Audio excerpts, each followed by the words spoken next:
Bonsoir à tous, j'espère que vous allez bien. Nouvelle vidéo sur la chaîne de Zero Chupi. Donc nous sommes en 4 générations Overuse, donc la 4ème génération. Alors du coup ce soir j'ai un build à vous montrer sur de la 4ème génération. Donc c'est toujours Brian qui joue. C'est aussi pour préparer parce que j'ai peut-être prévu de rouvrir une petite ligue Facebook avec des tournois 8ème génération et de la 4G, voilà. Donc n'hésitez pas à me MP si ça vous intéresse. Pour la stratégie sur Pokémon Shodown, tout simplement, c'est chill, hein. Il n'y a pas de comment, sans prétention, j'ai envie de dire, mais ça c'est en construction pour le mois de janvier. Voilà, donc on va commencer par les présenter du coup la team. Donc on a d'abord Gliscor, donc à savoir effectivement j'ai vérifié parce que j'étais curieux de savoir, mais effectivement je crois qu'il l'a à partir de la 5ème génération. En 4ème génération, Scorvol n'a pas accès à Poison Hill. Donc du coup il était quand même moins fort à cette époque, bon il était quand même Overuse.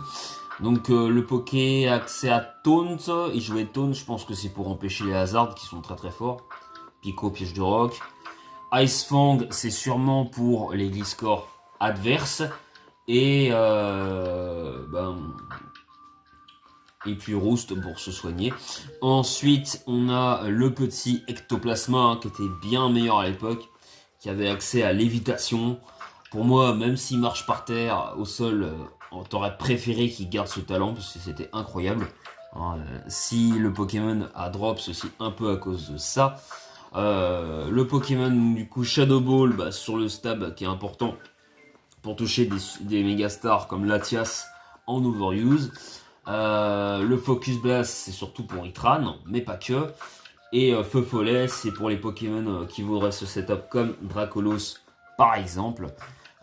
Qui sont assez dangereux, et le sub qui est quand même assez intéressant puisque tu as l'évitation, tu peux te placer avec ton type Ghost Poison, tu as quand même plein de résistance, mais même si Ectoplasma n'attrape pas un bon bulk, il a plein de résistance et une immunité au type sol, donc ça lui permet à cette époque là de bien pouvoir se placer, et tu te soignes avec la boue noire. Ensuite on a un des Pokémon préférés en stratégie, Gengar, mais je sais que Brian l'aime beaucoup, c'est Simiabraz. Il en a beaucoup parlé de ce Poké.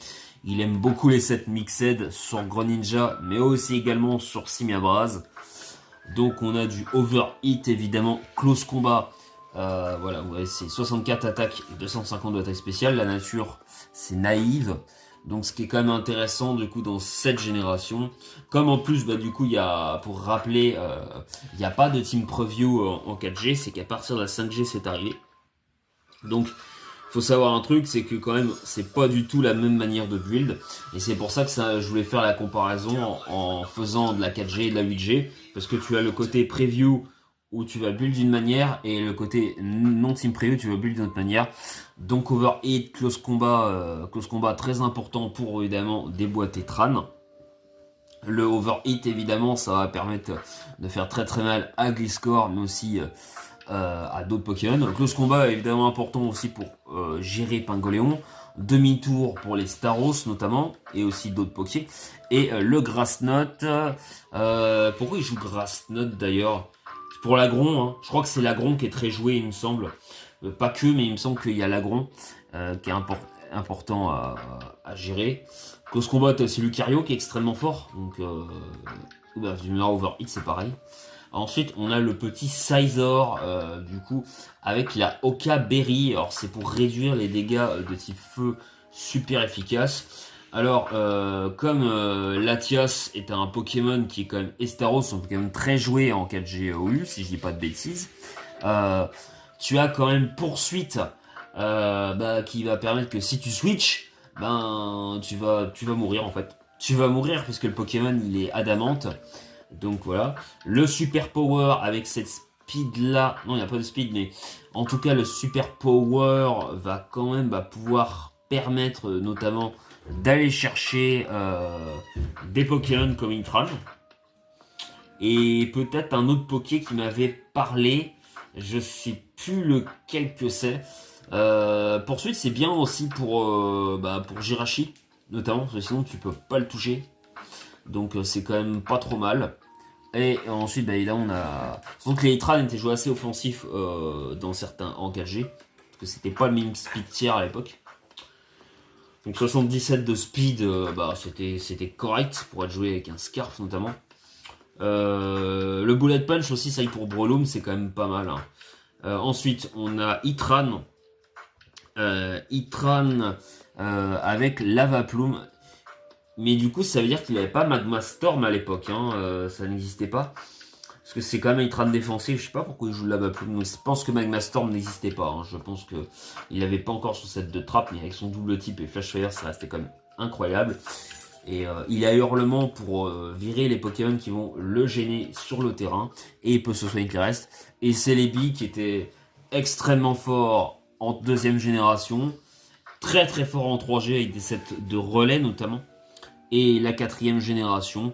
Du coup, bah, le cage éclair qui va être vraiment important pour gérer les Pokémon qui vont se setup. Grass Note, je sais plus pourquoi. Je pense que t'as peut-être pas ton choix en courage plante, pour ça t'es obligé de jouer Grass Note. Puissance cachée glace.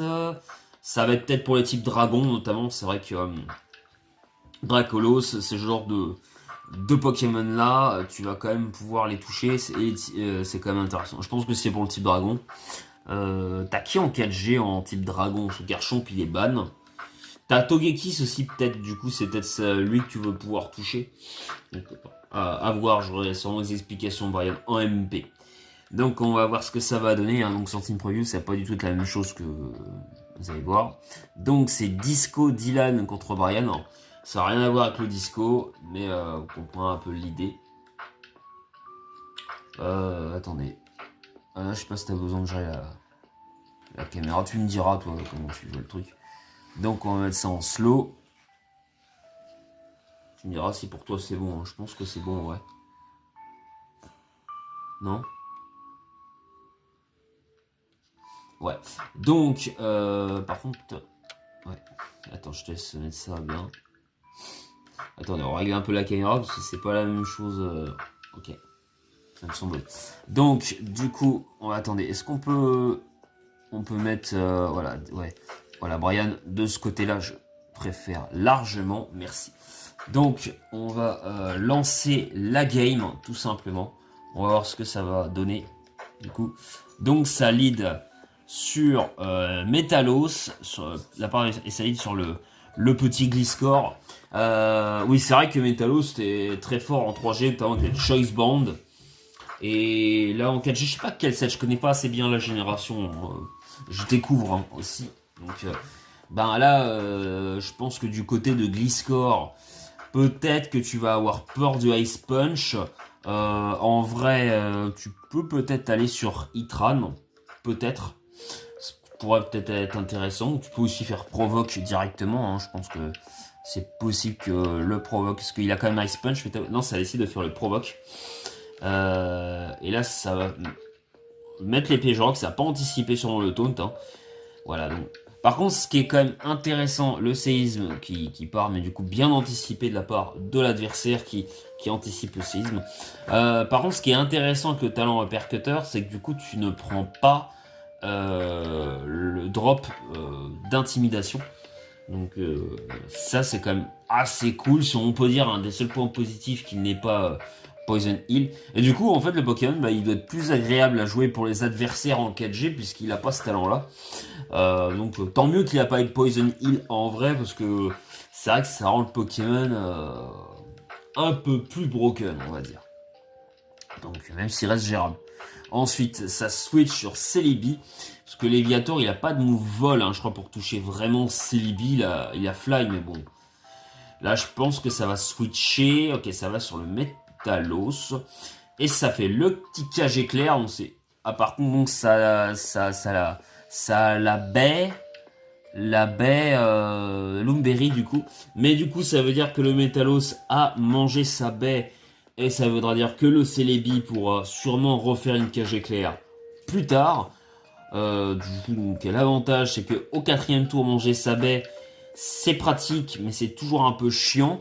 Après, le problème, c'est que tu peux pas ramener ton type sol, puisque tu as un type plante en face qui peut venir te détruire. Donc voilà, on va voir ce que ça va donner pour la suite. Le CB qui se soigne et qui reste. Le cage éclair, voilà, qui repart. Donc finalement, le tour 2 perdu pour l'adversaire, qui va mettre ses pièges de roc, mais par contre, il va avoir sa speed de baisser.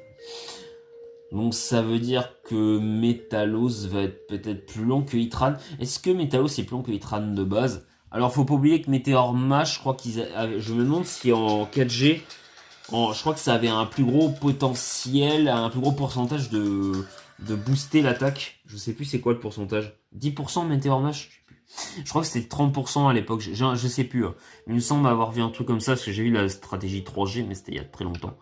Là on est en 4G, donc hop. Donc on va voir ce que ça donne. Les pièges de roc ont été posés. Est-ce que ça va mettre les... Non, c'est vrai que c'est le Hitran qui pose le séisme encore qui part. Rebien vu de la part de l'adversaire. Mais bon, le Gliscor peut quand même se soigner. Le provoque anticipant la danse Draco et le Ice Fang qui tue. Mais par contre, au moins, le Léviator ne peut pas se setup. C'est ça l'avantage. Ça va aller sur le Ectoplasma. C'est un truc qu'on pourrait vraiment plus faire maintenant. Et c'est ça qui est vraiment fort, c'est que là, du coup, Ectoplasma peut venir. Et ben, surtout comme il a tonnerre, que t'as une double faiblesse au type... t'as une double faiblesse avec ton double type pour le Léviator. Bah là, tu vas littéralement te barrer. Donc, ben, le Gengar a tout intérêt à le feu follet qui miss. Ça, par contre, c'est chiant. Le Waterfall qui ne tue pas. Le Waterfall qui ne tue pas, mais en même temps, le feu follet, s'il était passé, est-ce que ça va aller sur le... Ok, le Will-O-Wisp, c'est bien vu. Mais le Gengar va quand même pouvoir se soigner avec les restes, heureusement. Il pourra revenir avec les pièges, le Shadow Ball qui part. Ah oui, alors, pour ceux qui sont un peu perdus, il faut pas oublier qu'à l'époque, le type acier résistait au type spectre et au type ténèbres. Hein. C'est qu'à partir de la 6e génération, je crois que ça a commencé à changer. Donc voilà, tout ce qui est acier spectre, voilà, par exemple, lié au type acier, ça va être neutre au type spectre. Donc c'est pour ça que Métalos se fait pas détruire par un Shadow Ball. Hein. C'est normal, c'est en 4G. Ça a beaucoup évolué. Hein. C'est pour ça que je dis dans le build, il y a beaucoup de choses qui ont évolué depuis. Surtout qu'à l'époque, si je dis pas de bêtises, en gros... je crois que la brûlure divisait l'attaque par 4 et la paralysie divisait la vitesse par 4. Donc vous voyez, il y a beaucoup de choses qui ont évolué depuis. Le Météor Moche, clairement, qui a miss. Ça permet au Gengar d'être en vie et surtout de tuer le Métalos. Même s'il n'y a pas les pièges de roc de la part de l'Oppo. Et du coup, ce qui est bien, c'est que là, en fait, ce qui est cool, c'est que ça permet aussi au Gengar... au Ectoplasma, on va dire, de pouvoir se soigner alors qu'il était quasiment mort. Donc il pourra revenir une ou deux fois sur les pièges de roc, surtout qu'il a quand même, en 4G, il a quand même, en Overus 4G, un des speed tiers les plus hauts, si je dis pas de bêtises, de l'OU 4G. Donc c'est un des Pokémon les plus rapides du jeu, donc clairement, il ne va pas s'en plaindre. Donc un des meilleurs Pokémon du tiers, je pense, Ectoplasma. Le Ndropum qui part, il est déplacé par Staros. C'est vrai qu'il aura peut-être fait sur Celebi, ça va sur Scizor. Est-ce que ça fait le Hydro Pump? C'est vrai qu'il aurait pu tuer. Ça va faire le poursuite, du coup, par contre. Et ça one-shot le Staros. Ok, donc le Hydro Pump du côté qui fait mal au Scizor, mais qui ne tue pas. Vous voyez quand même le bulk du Scizor, parce que Staros, ça tape quand même assez fort. Hein. Sans attaque spéciale, c'est quand même très correct. Surtout qu'il y a H-Pump, qui est un gros stab. Water et le Scizor qui tank, vous voyez que le Pokémon a quand même un bon bulk, hein, quand même pour l'époque déjà. Et le poursuite, c'est quand même assez stylé du coup de tanker et de pouvoir faire le kill. On a là le Jirachi, donc là ça va switcher parce que le Hitran, je sais pas, Jirachi. Le Body Slam qui part. Je pense que ça cherchait la paralysie là pour le coup. Pour ça c'est Body Slam. Mais Jirachi il a pas accès à cage éclair. Pour ça, c'est dommage de jouer Body Slam. Ça fait il met les pièges de roc. Donc là, surtout, on est à égalité. Les dégâts vont pouvoir être partagés, du coup, parce que chacun a les hasards de leur côté. Et sauf que l'avantage, si je dis pas de bêtises, c'est que L'avantage... Non, du coup, je dis des bêtises. Bon, déjà, le Staros, il est mort. Donc, au moins, du côté, pour Brian, c'est quand même plutôt pas mal. Parce qu'à chaque fois que l'adversaire va revenir sur le terrain, il va se prendre des hasards. Il ne peut plus spin. Mais par contre, voilà, pour Brian, avoir les pièges de rock de son côté, c'est un peu triste parce que lui, il n'a pas moyen de retirer les pièges de rock déjà dès le début de la game. Donc voilà. Enfin, je crois qu'il peut pas retirer. Il me semble pas qu'il y ait des fogs dans cette team. Enfin, il n'y a pas de spinner dans cette team, hein, je crois pas. Donc là, le Celebi qui peut bien se soigner. Je pense que le KG clair. Voilà, ça fait le KG clair. Ça va vraiment handicaper le Dragonite. À moins que le Dragonite a les restes. Il n'a pas la Loomberry. Le puissance cachée glace qui fait des bons dégâts. Le Heal Bell. Ah oui, pour soigner. Ah oui, donc c'est un Dracolos. Ah, les sprites sont quand même assez stylés hein, pour l'époque. C'est un Dracolos, du coup, qui est un espèce de Wish Passer, du coup. Ok. Ok. Plus qu'un setup sweeper. Le puissance cachée glace qui tue. Hein, du coup. Je sais pas si c'était setup. Hein. Le Jirachi qui vient. Ok. Le Hitran qui va switcher. Le Iron Head qui fait des bons dégâts. Mais qui ne tue pas. Ça va aller sur le Latias, du coup, et le Hurlement. Donc, il a révélé, du coup, je crois, son dernier Pokémon. Le Jirachi qui va, du coup, partir. Ça va se soigner petit à petit. Ça va aller sur le Latias. Le Lava Plume qui brûle en plus. Ah, c'est quand même un peu dur. Je crois pas que c'était le match que je voulais montrer, mais c'est pas grave. Le Protect qui est parti. Le Trick, évidemment, je pense que ça a anticipé ça. Le forfait du coup de la part de l'adversaire. Voilà, c'était une petite game voilà, que je voulais vous montrer.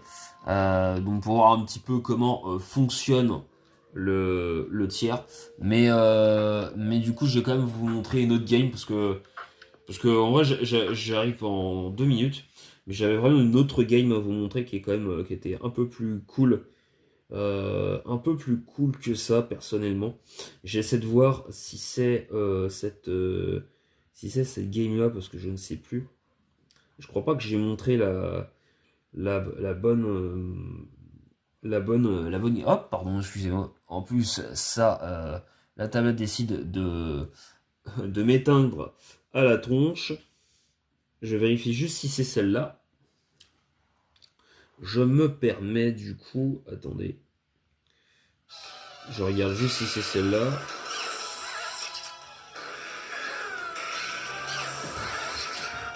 Non, je me suis trompé. Hop, attendez. Il y en avait une qui était pas mal.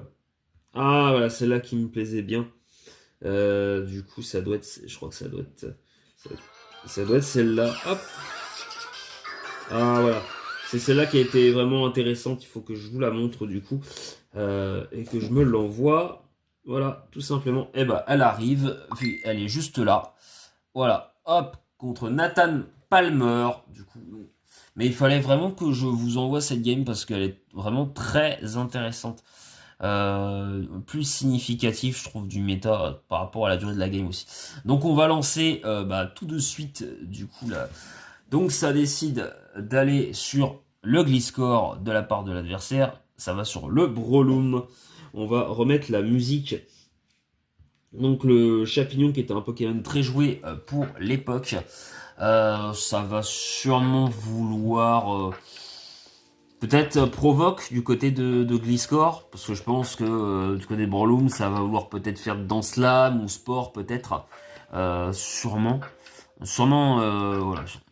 Ça décide de faire le Sport, ça veut dire du coup que le Breloom est plus rapide que le Gliscor. Pourtant le Gliscor est jovial, avec 220 de speed d'ailleurs. Je crois que Brian m'explique ça. Je pense que Brian s'attendait à ce que le Breloom soit plus lent. Sinon, il aura sûrement switché sur peut-être un autre Pokémon. Le Bronzong qui était très populaire en 4G. Ça double, ça va sur le Infernape. Ça fait direct le Overhit. Ça veut dire sur le Tran, oui, parce que bon, sur les premières générations, tu peux pas. Voilà, d'où le sans preview, où tu mets une réponse parce que tu sais que l'adversaire va pas prendre de risques. Après, c'est vrai que peut-être quand tu es habitué à jouer 4G, tu peux peut-être anticiper genre certains pokés qui sent que ça peut venir parce qu'ils sont tellement joués, donc tu peux peut-être tenter un play genre close combat, tu vois. Mais je pense que voilà, quand tu joues sur du ladder, tu vas pas tenter ce genre de truc. Peut-être que sur 100 du preview, je pense qu'en tournoi, hors preview, je pense que les anticipations de première game, de premier tour, peuvent se faire en prenant des risques quand tu connais ton adversaire. Mais pas sur du ladder, je pense pas. Hein. Ou alors contre une équipe que tu connais. L'Earth Power qui part, ça veut dire quoi? Ça veut dire que le Hitran est Scarf et qu'il est full offensif. Donc bon voilà. Là je pense ouais, ça va direct sur le Ectoplasma qui est vraiment dangereux. Ensuite ça switch sur le Bronzong. Le substitute très bien vu de la part de Brian. Je pense que ça va vouloir faire feu follet. C'est dommage qu'à l'époque il n'y avait pas châtiment le Ectoplasma. Ça aurait été assez stylé. Donc le Shadow Ball, vous voyez, qui baisse la SPDF, le Shadow Ball fait 0. Hein, c'est sûrement un Bronzong full SPDF. Archéodon, pardon. Et vous voyez que là il est neutre à Shadow Ball parce que il est acier psy. Oui. Parce que le type acier résiste de base. Le Flash Fire, bien vu de la part adversaire, qui joue, je trouve, vraiment plutôt bien. Hein. Cet adversaire, je trouve vraiment intéressant. Ça switch sur le Hitran. Ça va faire le Fire Blast. Bien joué de la part d'O'Brien aussi, qui ramène son Hitran. En mode, tu vois, tu peux pas me toucher avec tes attaques feu. Le hurlement anticipant, du coup. Et c'est bien parce qu'en fait, ce qui est trop fort avec hurlement, c'est pourquoi j'ai pas dit, mais pourquoi c'est joué. C'est comme tu as justement des teams qui t'as pas de preview. Du coup, t'as tout intérêt à reveal le plus tôt possible le nombre de Pokémon de la game pour plus facilement voir si t'as un bon match-up ou pas et mettre en place ton game plan au cours de la partie. Faut réussir à le construire pour mettre en place tes idées. Attends, le Infernape a vraiment encore... Simiabras, il a vraiment encore ce Pokémon. Je savais pas du tout. On a le Gliscor qui est toujours endormi. Là, ça va rendre switch sur Celebi. Le Ice Beam qui part, qui fait 0. Le Celebi n'en a strictement rien à faire du laser glace. Ça va ensuite switcher sur l'Infernape. Par contre, ça va faire cage éclair. Le Celebi, il fait un taf de fou déjà dans la première game. La deuxième, il le fait aussi. Ça switch ensuite sur le Gliscor. La Para qui passe. Donc là, tu vas devoir te barrer du coup. Est-ce que ça va faire le séisme? Je fais pas grand chose au Staros en vrai, hein. Ça fait pas grand chose. Staros a pas un build de fou, mais le séisme qui fait vraiment pas grand chose. Le Icewing qui part, ça avait sûrement anticiper le Celebi. Mais du coup, non, ça met le Scizor et c'est bien vu. Le Surf qui part. Ouais, en vrai, je pensais que tu préfères peut-être le poursuite par contre qui est bien. Qui fait un deuxième coup critique sur la deuxième game. Deux adversaires, deux coups critiques sur poursuite, ça met le Hitran. Voilà. Là, par exemple, vous voyez, Surf, ça n'a pas vraiment fait beaucoup de dégâts. Donc, pour ça, peut-être que tu préfères H-Pump à Surf. Dans ce... Moi, c'est vrai que je jouerais peut-être H-Pump dans ce tournoi. Quand je vois la réparte que Surf, ça fait aussi peu de dégâts. Après, ça dépend peut-être de la réparte du Staros aussi. Peut-être que celui-là est plus défensif. Et qui fait aussi autant moins de dégâts que le premier match. Parce que c'est vrai que là, les dégâts sont un peu ridicules sur le Scizor.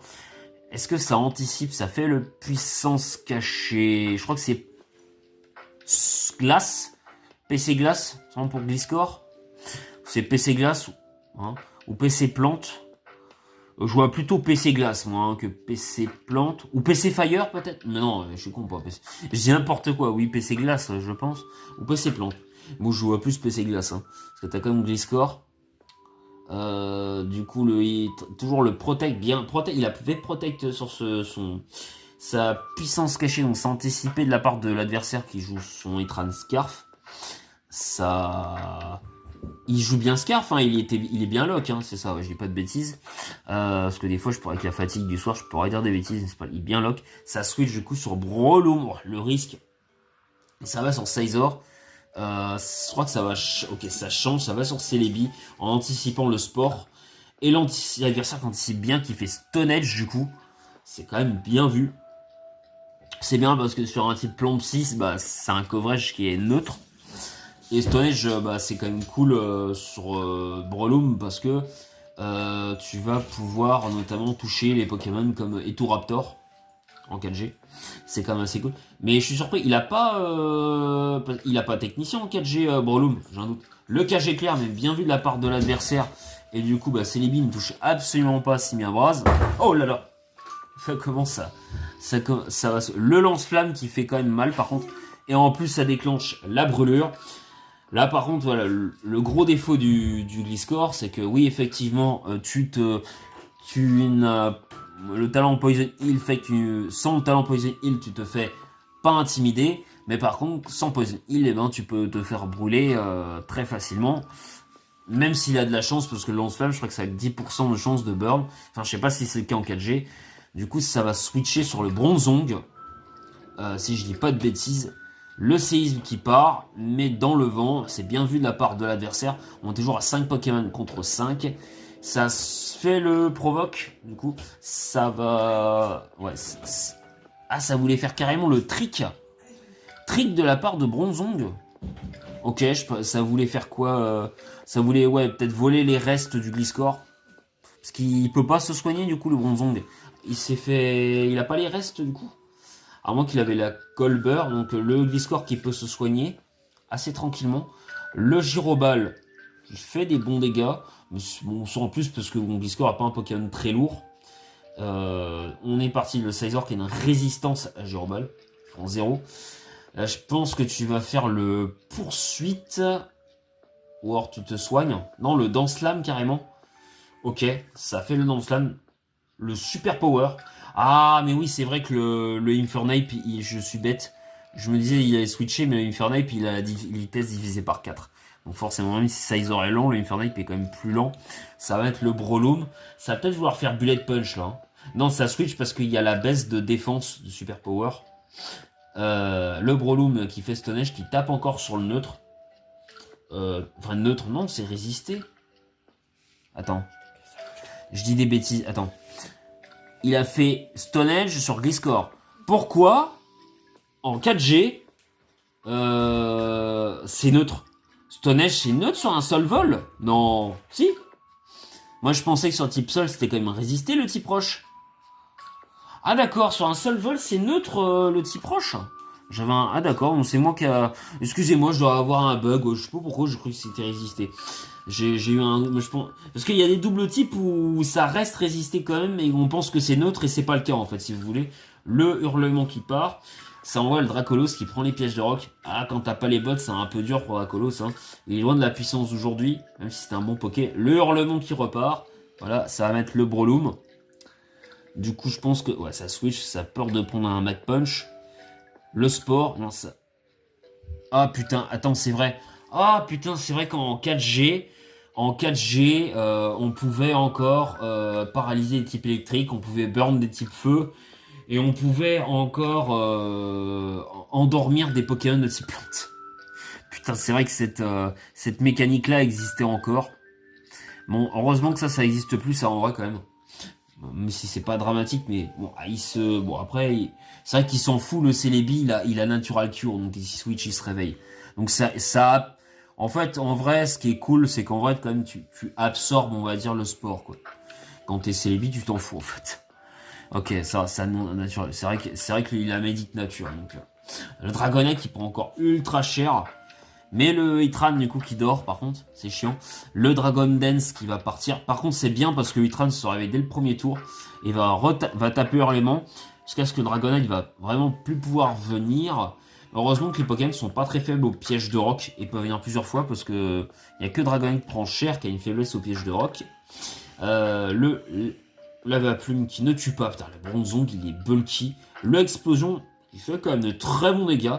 48%.